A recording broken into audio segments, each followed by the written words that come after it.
கிறிஸ்துவுக்குள் பிரியமானவர்களே, கர்த்தராகிய இயேசு கிறிஸ்துவின் நாமத்தினாலே உங்களுக்கு என்னுடைய வாழ்த்துதலை தெரிவித்துக் கொள்கிறேன். நெந்து நாட்களினுடைய கடைசி நாளாகிய இந்த 40வது நாளிலே இன்றைக்கு நான் உங்களை சந்திப்பதிலே மிகவும் மகிழ்ச்சி அடைகிறேன். முதல் நாள் தொடங்கி இந்த நாள் வரைக்கும் இந்த நிகழ்ச்சியின் மூலமாக உங்களோடு கூட ஒவ்வொரு நாளும் கர்த்தருடைய வார்த்தைகளை பகிர்ந்து கொள்ளும்படியாக தேவன் எனக்கு பாராட்டின கிருபைகளுக்காக நான் ஆண்டவரை ஸ்தோத்திரிக்கிறேன். ஒவ்வொரு நாளும் நீங்களும் இதை கண்டு களித்தீர்கள், பார்த்து பயனடைந்தீர்கள், ஆசீர்வதிக்கப்பட்டீர்கள் என்று நான் உளமாற நம்புகிறேன். இந்த நாளிலும் கூட கடைசியாக the Lenten days, Lenten season, 40th day of Lenten season, இந்த லெந்து நாட்களினுடைய இறுதி நாளாகிய கடைசி நாளாகிய இந்த 40வது நாளிலே நாம் கடந்து வந்திருக்கிறோம். இன்றைக்கு பெரிய சனிக்கிழமை, கிரேட் சாட்டர்டே என்று அழைக்கப்படுகிறது. ஆனாலும் கூட இந்த நாளிலே கிறிஸ்துவினுடைய உயிர்த்தெழுதலை குறித்த ஒரு செய்தியை நான் உங்களோடு கூட பகிர்ந்து கொண்டு இந்த நிகழ்ச்சிகளை முடிக்கும்படியாக விரும்புகிறேன். முதல் நாள் முதற்கொண்டு ஒவ்வொரு நாளும் கிறிஸ்துவினுடைய சிலுவையை குறித்தும், சிலுவை பாடுகளை குறித்தும், சிலுவையில அவர் தம்மை தாமே தியாகம் செய்த விதத்தை குறித்தும், சிலுவையில அறையப்பட்டது, சிலுவையில மரித்தது, சிலுவையில ஜீவனை விட்டது, சிலுவையில ரத்தம் சிந்தினது, இப்படி பல்வேறு காரியங்களை ஒவ்வொரு நாளும் நான் உங்களோடு கூட பகிர்ந்து கொண்டு வந்தேன்.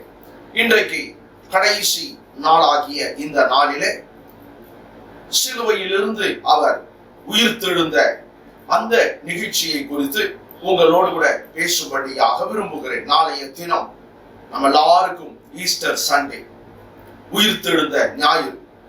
ஒவ்வொரு ஞாயிற்றுக்கிழமையும் நமக்கு உயிர்த்தெழுதல் ஞாயிறு தான்.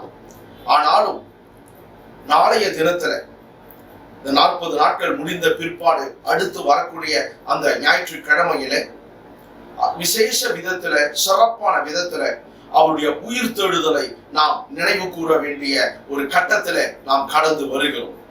ஆகவே உங்கள் எல்லாருக்கும் என்னுடைய இயேசு கிறிஸ்துவினுடைய உயிர்த்தெழுதலினுடைய பண்டிகையினுடைய வாழ்த்துதலை, ஈஸ்டர் கிரீட்டிங்ஸ் உங்கள் யாவருக்கும் நான் தெரிவித்துக் கொள்கிறேன். இந்த நாளிலும் கூட நம்முடைய கரங்களில் இருக்கக்கூடிய வேத புத்தகத்தில் இருந்து மத்தேயு 28ஆம் அதிகாரத்தை நாம் திருப்பிக் கொள்ளுவோம். இந்த மத்தேயு 28ஆம் அதிகாரத்தில் இயேசு கிறிஸ்துவினுடைய உயிர்த்தெழுதலை பற்றி நமக்கு அது பேசுகிறது. அருமையானவர்களே, இந்த 28ஆம் அதிகாரம் மத்தேயு முதல் வசனத்தில் நாம் பார்க்கிறோம். ஓய்வு நாள் முடிந்து வாரத்தின் முதலாம் நாள் விடிந்து வருகையில் மகதலேனா மரியாளும் மற்ற மரியாளும் கல்லறையை பார்க்க வந்தார்கள். அந்த முதல் வசனத்துல முதல் 2 வரியிலே நாம் பார்க்கிறோம். ஓய்வு நாள் முடிந்து வாரத்தின் முதலாம் நாள் விடிந்து வருகையில். இன்றைக்கு கவனியுங்கள், ஒன்று முடிந்தது, இன்னொன்று விடிந்தது. ஒன்றை கர்த்தர் முடிய பண்ணினார், இன்னொன்றை கர்த்தர் தொடங்கி வைத்தார். ஓய்வு நாள் முடிந்தது, வாரத்தினுடைய முதலாம் நாள் விடிந்தது, விடிந்து வருகையில் என்று சொல்லி நாம் பார்க்கிறோம். ஆக ஒன்றுக்கு அவர் முடிவை உண்டாக்கினார், முற்றுப்புள்ளியை வைத்தார். இன்னொன்றை ஆண்டவர் அங்கே தொடங்கி வைத்தார், ஆரம்பித்து வைத்தார் என்று சொல்லி நாம் பார்க்கிறோம். இன்றைக்கும் அருமையானவர்களே, உங்கள் ஒவ்வொருடைய வாழ்க்கையில காணப்படக்கூடிய பலவிதமான கஷ்டங்கள், கண்ணீர், தொல்லை, தொந்தரவுகள், பிரச்சனை, போராட்டங்கள் எல்லாவற்றுக்கும் இந்த உயிர்த்தெழுந்த நாதர் ஒரு முற்றுப்புள்ளியை வைக்க விரும்புகிறார், ஒரு முடிவை உண்டாக்க விரும்புகிறார். ஆம் பிரியமானவர்களே, 39வது நாளிலே அவர் சிலுவையிலே மரித்தார், அடக்கம் பண்ணப்பட்டார். 40 நாள் கழித்து அடுத்து வரக்கூடிய 41வது நாளிலே, ஞாயிற்றுக்கிழமையிலே, வாரத்தின் முதலாம் நாளிலே, சொல்ல போனால் ஒரு புதிய வாரத்தினுடைய தொடக்க நாளிலே, அவர் மரித்ததிலிருந்து 3ஆம் நாளிலே அதிகாலையிலே அவர் உயிரோடு எழுந்திருப்பதாக நாம் இங்கே அறிய முடிகிறது. நேற்றைக்கு அவர் சிலுவையில மரித்தார். ஆனால் நாளைக்கோ அவர் உயிரோடு கூட எழுந்திருக்க போகிறார். அவருடைய அதுல 2 விதமான காரியங்களை நாம் பார்க்கிறோம். எல்லாம் முடிந்தது என்று சொல்லி சிலுவையிலே தம்முடைய ஜீவனை விட்ட கர்த்தராகிய இயேசு கிறிஸ்து உங்கள் வாழ்க்கையிலும் கூட நீங்கள் ஒவ்வொருவரும் முடிந்தது, என் போராட்டங்கள் முடிந்தது, என் போர்கள், என் யுத்தங்கள் முடிந்தது, என் பண பற்றாக்குறைகள் முடிந்தது, என் பண பிரச்சனைகள் முடிந்தது, என் வியாதிகள் முடிந்தது, என் வறுமை முடிந்தது என்று சொல்லக்கூடிய விதத்துல ஆண்டவர் இயேசு எல்லாவற்றுக்கும் இன்றைக்கு ஒரு முடிவையும் முற்று புள்ளியையும் அவர் வைக்க விரும்புகிறார். முடிந்தது மட்டுமல்ல, அடுத்தபடியாக விடிந்து வருகையில் இன்றைக்கு உங்கள் வாழ்க்கையில ஒரு வெளிச்சம் வீச போகிறது. ஒரு விடியற் காலம் உங்கள் வாழ்க்கையில தோன்ற போகிறது. ஒரு விடிவு காலத்தை கர்த்தர் உங்கள் ஒவ்வொருடைய வாழ்க்கையில அவர் ஆரம்பிக்க போகிறார். ஆம் பிரியமானவர்களே, கார் இருள் அங்கே கடந்து போய் ஒரு அதிகாலையினுடைய வெளிச்சம் அங்கே வீச ஆரம்பிக்க போகிறது. dawn என்று சொல்லி பார்க்கிறோம். from darkness to dawn. இருளில் இருந்து ஆண்டவர் உங்கள் ஒவ்வொருவருக்கும் ஒரு ஒளிமயமான காலத்தை, ஒரு விடியற் காலத்தை கர்த்தர் ஏற்படுத்த விரும்புகிறார். அதைத்தான் நாம் அங்கே பார்க்கிறோம். விடிந்து வருகையில் ஒன்று முடிந்தது, இன்னொன்று விடிந்தது. ஒன்று அங்கே முடிந்து விட்டது, இன்னொன்று அங்கே தொடங்கி விட்டது. இந்த சூழ்நிலையிலே அருமையானவர்களே, ஆண்டவராகிய இயேசு கிறிஸ்துவினுடைய உயிர்த்தெழுதல் மூலமாக நாம் 3 காரியங்களை அங்கே அறிந்து கொள்ள முடிகிறதை நாம் பார்க்கலாம். ஏராளமான காரியங்கள் உண்டு. ஆனால் இன்றைக்கு அவருடைய உயிர்த்தெழுதல் மூலமாக ஏற்படுத்தப்பட்ட ஒரு 3 காரியங்களை குறித்து நான் உங்களுக்கு சொல்லும்படியாக விரும்புகிறேன். 9வது வசனம், அவர்கள் அவருடைய சீஷர்களுக்கு அறிவிக்க போகிற போது இயேசு தாமே அவர்களுக்கு எதிர்ப்பட்டு வாழ்க என்றார். முதலாவதாக நாம் இங்கே பார்க்கிறோம், அவர்கள் அவருடைய சீஷர்களுக்கு அறிவிக்க போகிற போது இயேசு தாமே அவர்களுக்கு எதிர்ப்பட்டு வாழ்க என்றார். இயேசு கிறிஸ்துவை பார்க்கும்படியாக அந்த கல்லறைக்கு வாரத்தின் முதலாம் நாளிலே அதிகாலை வேளையிலே அங்கே மகதலேனா மரியாள், மற்ற மரியாள் அங்கே கடந்து வந்திருப்பதாக பார்க்கிறோம். அந்த கல்லறையை நோக்கி அவர்கள் கடந்து வந்திருக்கிறார்கள். அவர்கள் இப்பொழுது தேவ தூதர்களுடைய தரிசனத்தை பெற்றுக்கொண்டு தேவ தூதர்களாலே சொல்லப்பட்ட நற்செய்தியை, உயிர்த்தெழுதலினுடைய செய்தியை அவர்கள் கேட்டுக்கொண்டு அதை சீஷர்களுக்கு அறிவிக்கும்படியாக அவர்கள் புறப்பட்டு போகிற வேளையிலே இயேசு தாமே அவர்களுக்கு எதிர்ப்பட்டு என்று நாம் இங்கே பார்க்கிறோம். ஒரு பக்கம் ஸ்திரீகள் சீஷர்களுக்கு சொல்லும்படியாக புறப்பட்டு போகிறார்கள். ஆனால் அவர்கள் இயேசுவை கண்ட விதத்தை குறித்தும் தரிசித்த விதத்தை குறித்தும் அந்த நல்ல செய்தியை குறித்தும் சீஷர்களுக்கு சொல்லுவதற்காக புறப்பட்டு போகிற வேளையிலே அவர்கள் போய் சந்திப்பதற்குள்ளாக என் ஆண்டவராகிய இயேசு கிறிஸ்து அங்கே அந்த சீஷர்களை சந்திக்கிறதாக நாம் அங்கே பார்க்கிறோம். அதைத்தான் அங்கே சொல்லப்பட்டுள்ளது. அவர்கள் அவருடைய சீஷர்களுக்கு அறிவிக்க போகிற போது இயேசு தாமே அவர்களுக்கு எதிர்ப்பட்டு, சீஷர்கள், இந்த ஸ்திரீகள் சீஷர்களை போய் சந்திப்பதற்குள்ளாக இயேசுவே வந்து சந்தித்து விடுகிறார். இயேசுவே தம்முடைய தரிசனத்தை தம்முடைய சொந்த சீஷர்களுக்கு கொடுக்கிறார். இயேசு உயிர்த்தெழுந்த ஒருவராக தம்மை அவர்களுக்கு தரிசனம் காண்பித்தார் என்று சொல்லி நாம் இங்கே பார்க்கிறோம். appearance of the Lord, appearance. இன்றைக்கு அதே ஆண்டவராகிய இயேசு கிறிஸ்து உனக்கு அவர் தரிசனமாகிறார். உங்கள் ஒவ்வொருவருக்கும் தன்னை அவர் உயிரோடு இருக்கிறவராக காண்பிக்கிறார். இதற்கு முன்பு அவர் சிலுவையில அறையப்பட்ட ஒருவராக நாம் கண்டோம். ஆனால் இன்றைக்கோ அவர் சிலுவையில அறையப்பட்ட ஒருவராக அல்ல, சிலுவையில் இருந்து இறங்கி வந்தவராக, கல்லறையிலிருந்து அந்த பாதாளத்திலிருந்து அவர் புதைக்கப்பட்ட அந்த இடத்திலிருந்து அவர் உயிரோடு எழுந்த ஒருவராக இன்றைக்கு கடந்து வந்து உங்கள் ஒவ்வொருவருக்கும் தரிசனமாக்கி கொண்டிருக்கிறார். அதைத்தான் நாம் இங்கே பார்க்கிறோம். இயேசு தாமே அவர்களுக்கு எதிர்ப்பட்டு, இன்றைக்கு அதே ஆண்டவர் உங்களுக்கு எதிர்பட்டு வருகிறார், உங்களை சந்திக்கும்படியாக வருகிறார், உங்களுக்கு தரிசனத்தை கொடுக்கும்படியாக அவர் கடந்து வருகிறார். நீங்கள் ஒவ்வொருவரும் அவரை தரிசிக்கும்படியாக நீங்கள் போக வேண்டிய அவசியம் இல்லை. அவரே தம்மை உங்களிடத்துல அழைத்துக் கொண்டு வருகிறார்.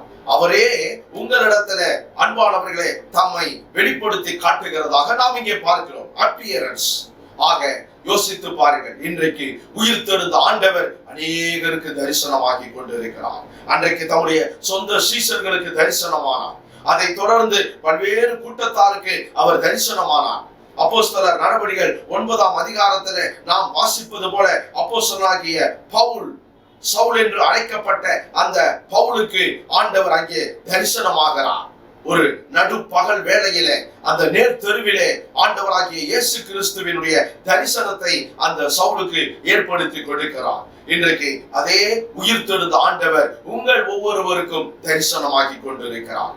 எத்தனை பேர் உங்களிலே அவர் மரித்து விட்டார், அவர் போய்விட்டார், அவர் மறைந்து விட்டார், இனி அவர் நம்மோடு கூட இல்லை, இனி அவர் நமக்கு நன்மை செய்ய முடியாது, இனி அவர் நமது மத்தியில ஊழியம் செய்ய முடியாது, இனி அவர் நமக்கு சுகம் கொடுக்க முடியாது, இனி நாம் கைவிடப்பட்டவர்கள் என்று கலங்கி இருக்கக்கூடிய அந்த நிலைமையிலே, அந்த வேளையிலே தானே என் ஆண்டவராகிய இயேசு கிறிஸ்து அவர் மரிக்கவில்லை, மறைந்து போகவில்லை, எங்கும் ஓடி ஒளிந்து கொள்ளவில்லை என்பதை நிரூபிப்பதற்காக தம்மையே உங்களுக்கு தரிசனமாக்கும்படியாக அவர் கடந்து வருகிறார். இன்றைக்கு அன்பானவர்களே தரிசனமாகிற ஒரு கர்த்தராய் அவர் காணப்படுகிறார். அப்பியரன்ஸ், அவர் தரிசனமாகிறார். அவர் தம்மை வெளிப்படுத்தி காட்டுகிறார், தம்மை உயிருள்ளவராக நிரூபித்து காட்டுகிறார். அநேகர் பார்க்கும்படியாக அவர் தம்மை காண்பித்துக் கொண்டிருக்கிறார். இரண்டாவதாக அதே வசனத்துல அவர்கள் கிட்ட வந்து அவர் பாதங்களை தழுவி அவரை பணிந்து கொண்டார்கள். கவனித்து பாருங்கள். இந்த ஒரு வாக்கியத்துல மிக முக்கியமான 3 சொற்றொடர்களை நாம் இங்கே பார்க்கிறோம். அவர்கள் கிட்ட வந்து, came unto him, came nearness, கிட்ட வந்தார்கள். இரண்டாவதாக அவர் பாதங்களை தழுவி, அவருடைய பாதங்களை தொட்டு என்று சொல்லி பார்க்கிறோம். touched his feet, அவருடைய பாதங்களை தொட்டார்கள். மூன்றாவதாக அவரை பணிந்து கொண்டார்கள், worshiped him, அவரை பணிந்து கொண்டார்கள். ஆக அருமையானவர்களே, இங்கே இரண்டாவது ஒரு காரியம், முதல் காரியம் இயேசு தம்மை உயிரோடு இருக்கிறவராக காண்பித்திருக்கிறார், அப்பியரன்ஸ். இரண்டாவதாக அடோரேஷன் என்று சொல்லி நாம் இங்கே பார்க்கிறோம். அங்கே அவர்கள் எல்லாரும் இயேசுவை என்ன செய்கிறார்கள்? பணிந்து கொள்ளுகிறார்கள், அவரை பணிந்து கொண்டார்கள். இன்றைக்கு ஆண்டவராகிய இயேசு கிறிஸ்து பணிந்து கொள்ளுதலுக்கு உரிய ஒருவர். நீங்களும் நானும் அவரை பணிந்து கொள்ள வேண்டும். அவருடைய பாத படியிலே நாம் பணிந்து கொள்ள வேண்டும். அங்கே பணிந்து கொள்ளும் பொழுது அவர்கள் எப்படி அவர்கள் பணிந்து கொண்டார்கள் என்று பார்க்கும் பொழுது, முதலாவதாக கிட்ட வந்து, தூரத்தில் அல்ல, தொலைவில் அல்ல, மிக அருகாமையில, மிக சமீபத்தில் கிட்ட வந்து. இரண்டாவதாக அவருடைய பாதங்களை தழுவி, அவருடைய பாதங்களை தொட்டு என்று சொல்லி பார்க்கிறோம். மூன்றாவதாக பணிந்து கொண்டார்கள். இன்றைக்கு என் ஆண்டவராகிய இயேசு கிறிஸ்து தொழுகைக்கு உரியவராய் காணப்படுகிறார். He is worthy to be praised. அவர் ஆராதிக்கப்படத்தக்கவர், ஸ்தோத்தரிக்கப்படத்தக்கவர், மகிமைப்படத்தக்கவர், துதிக்கப்படத்தக்கவர் என்று சொல்லி நாம் இங்கே பார்க்கிறோம்.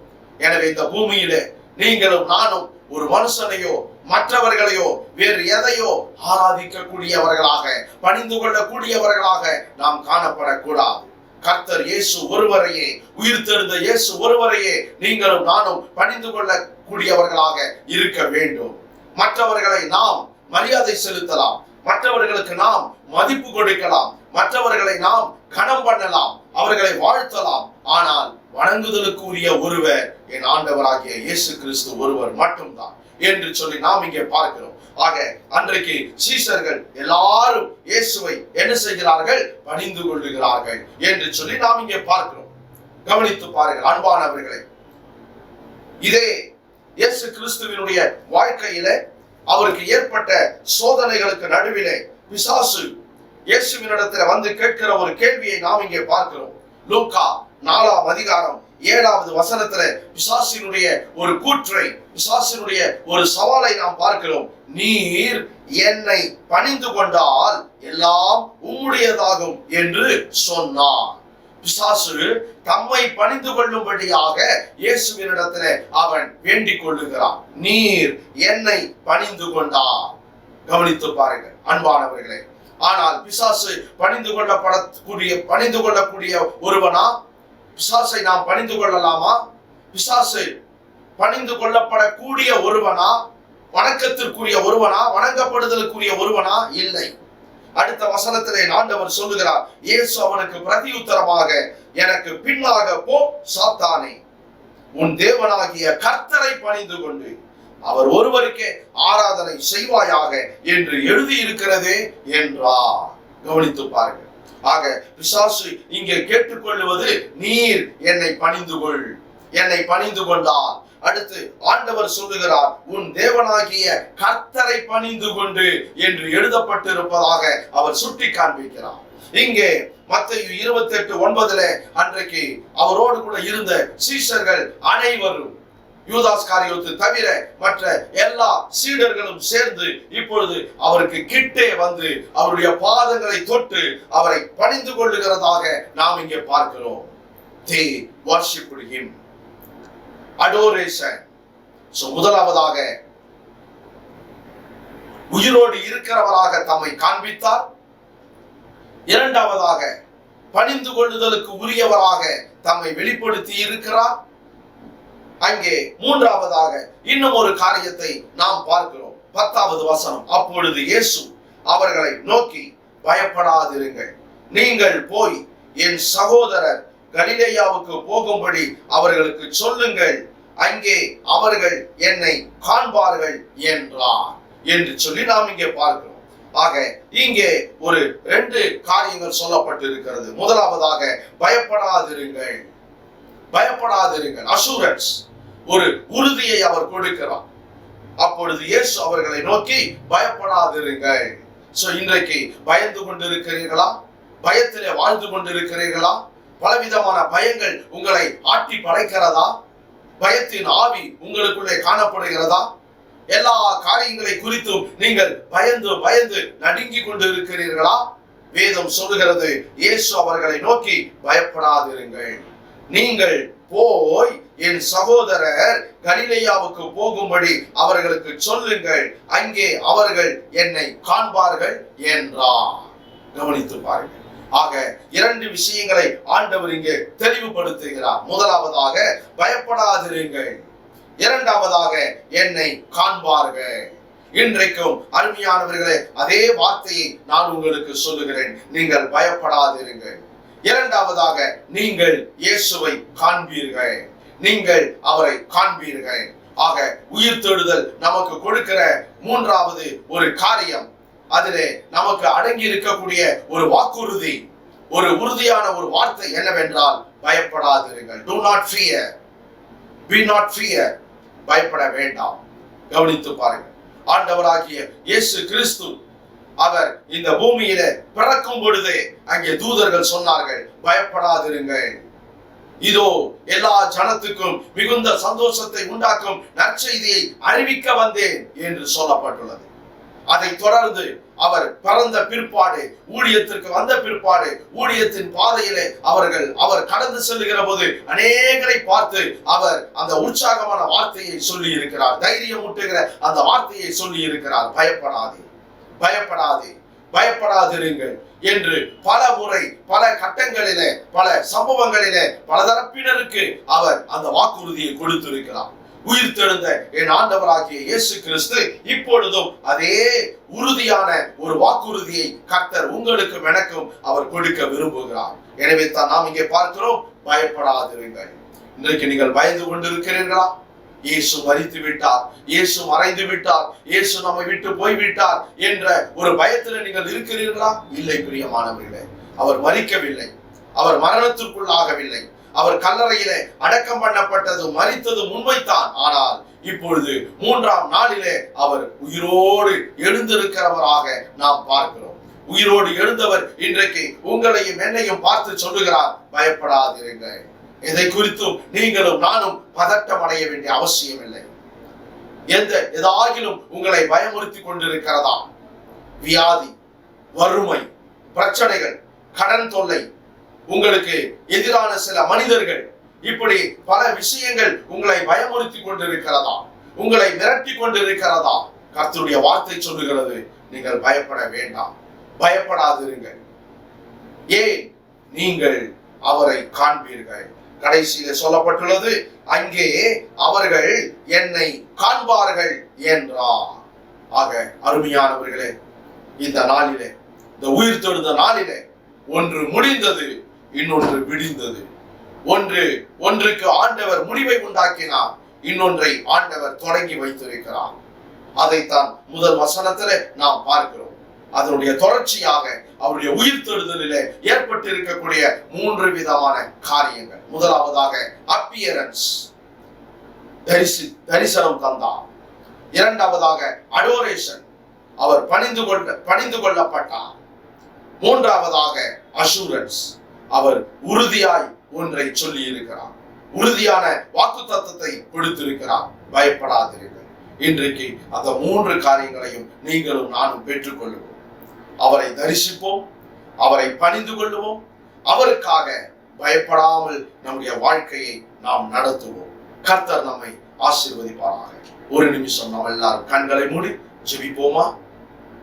எங்களை நேசிக்கிற மகா பரிசுத்தம் உள்ள எங்கள் நல்ல ஆண்டவரே, இந்த ஆசீர்வதிக்கப்பட்ட இந்த அற்புதமான நல்ல நாளுக்காக உமக்கு நாங்கள் நன்றி செலுத்துகிறோம் ஆண்டவரே. இந்த 40 நாட்கள் அளவும் ஒவ்வொரு நாளும் உம்மை குறித்து, உமது சிலுவை பாடுகளை குறித்து தியானிக்கும்படியாக, ஆண்டவரே கேட்கும்படியாக, அநேக காரியங்களை அறிந்து கொள்ளும்படியாக கர்த்தர் அனுகிரகம் செய்தீரே, உமக்கு ஸ்தோத்திரம் ராஜா. இன்றைக்கும் எங்களுக்கு ஒரு நம்பிக்கை ஊட்டுகிற ஒரு செய்தியை நீர் தந்திருக்கிறபடினாலே உமக்கு ஸ்தோத்திரம். ஆம் தகப்பனே, நீர் மரித்தீர், அடக்கம் பண்ணப்பட்டீர், ஆனாலும் 3ஆம் நாளிலே உயிரோடு கூட எழுந்தீர். இன்றைக்கும் ஜீவிக்கிறீர், இன்றைக்கும் நீர் வாழ்ந்து கொண்டிருக்கிறீர், இன்றைக்கும் நீர் வல்லமை உள்ளவராய் இருக்கிறீர். அதற்காக உமக்கு ஸ்தோத்திரம் ஐயா. இப்போதும் நீர் எங்களுக்கு தரிசனமாகிறதற்காக உம்மை துதிக்கிறோம் ஆண்டவரே. இப்போதும் ஆண்டவரே, எங்களுடைய பணிந்து கொள்ளுதலை, எங்களுடைய தொழுகையை, எங்களுடைய ஆராதனையை, எங்களுடைய துதி பலிகளை, நன்றி பலிகளை நீர் அங்கீகரிக்கிறபடினாலே உமக்கு ஸ்தோத்திரம் ஐயா. இப்பொழுதும் நீர் எங்களை தைரியப்படுத்தி, பலப்படுத்தி, உற்சாகப்படுத்தி, பயப்படாதிருங்கள் என்று வாக்குத்தத்தத்தை வழங்குகிறதற்காக உமக்கு நாங்கள் நன்றி செலுத்துகிறோம் ஆண்டவரே. அந்த நாட்களிலே நீர் தம்மை சீஷர்களுக்கு ஆண்டவரே தரிசனமாய் தந்தீர் ஐயா. ஆண்டவரே தகப்பனே, அன்றைக்கு சீஷர்களாலே நீர் பணிந்து கொள்ளப்பட்டீர், சீஷர்களை பார்த்து பயப்படாதிருங்கள் என்று சொன்னீர். அதற்காக உமக்கு ஸ்தோத்திரம் ஐயா. அப்பியரன்ஸ், அடோரேஷன், அஷூரன்ஸ், இந்த 3 காரியங்களையும் உம்முடைய உயிர் தெழுதல் மூலமாக நாங்கள் பெற்றுக்கொள்ளுகிறபடினாலே உமக்கு நாங்கள் நன்றி செலுத்துகிறோம். தொடர்ந்து ஆண்டவரை மட்டும் இந்த நிகழ்ச்சிகளை கண்டு கழித்த, பார்த்து பயனடைந்த ஒவ்வொரு ஆண்டவரை உள்ளங்களையும், ஒவ்வொரு இல்லங்களையும், ஒவ்வொரு ஊழியர்களையும், ஒவ்வொரு விசுவாச மக்களையும் கர்த்தர் நீர் ஆசீர்வதிக்கும்படியாக நாங்கள் ஜெபிக்கிறோம் அப்பா. தகப்பனே, உமது கரத்தில் ஒப்பு கொடுக்கிறோம். இந்த நிகழ்ச்சி ஒளிபரப்புக்கு மிகவும் உறுதுணையாக இருந்திருக்கக்கூடிய அன்பு சகோதரர் பிரேம்குமார் அவர்களுக்காக நாங்கள் ஜெபிக்கிறோம். அவரையும் கர்த்தர் ஆசீர்வதி, அவருடைய குடும்பத்தை, அவருடைய தொழில்களை, அவருடைய கையின் பிரயாசங்களை, அவருடைய ஊழியங்களை கர்த்தர் ஆசீர்வதிப்பீராக. தொடர்ந்து நீர் பொறுப்படுத்திக் கொள்ளும், பெரிய காரியங்களை செய்யும். சகல துதி, கன, மகிமை எல்லாம் உமக்கு ஒருவருக்கே செலுத்துகிறோம். இயேசு கிறிஸ்துவின் வல்லமையுள்ள நாமத்தினாலே நாங்கள் ஜெபிக்கிறோம் எங்கள் ஜீவன் உள்ள நல்ல பிதாவே. ஆமென், ஆமென். உங்கள் யாவருக்கும் இயேசு கிறிஸ்துவினுடைய உயிர்த்தெழுதலினுடைய வாழ்த்துக்களை தெரிவித்துக் கொள்கிறேன். கர்த்தர் தாமே நாம் ஒவ்வொருவரையும் ஆசீர்வதிப்பாராக. ஆமென்.